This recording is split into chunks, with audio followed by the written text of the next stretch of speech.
আসসালামু আলাইকুম, hello everyone, কেমন আছেন সবাই? আশা করি সবাই অনেক বেশি ভালো আছেন। তো আরেকটা রান্নার রেসিপি নিয়ে চলে আসলাম। রেসিপি না, মানে আমি যেভাবে রান্না করি সেটাই আপনাদের সাথে শেয়ার করি। তো এখানে আমি আলু দিয়ে মাছ রান্না করব, একটু মানে মাখা মাখা করে। তো এখানে আমি কয়েকটা কাঁঠালের বিচিও দিছি। তো আমি সব কিছু দিয়ে এখানে মাখায় দিয়ে রান্না করব।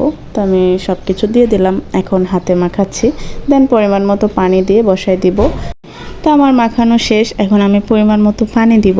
তো এখানে আমি কাঁঠালের বিচি দিছি, অনেকের ভালো লাগে না হয়তো, বাট আমার ভালো লাগে, এই জন্য আমি দিছি। তো এখন আমি পানি দিলাম পরিমাণ মতো।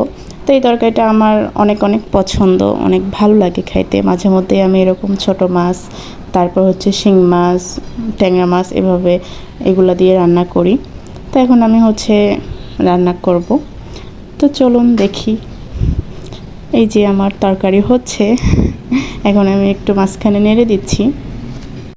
আপনারা চাইলেও বাসায় ট্রাই করতে পারেন, অনেক অনেক মজা লাগে খাইতে। তো আমার তরকারি অলমোস্ট হয়ে আসছে। আমি পানি একটু রাখবো না, সব পানি শুকাই ফেলবো, দেন নামাই নেব। তো কেমন লাগলো আমার এই ভিডিওটা অবশ্যই বলবেন।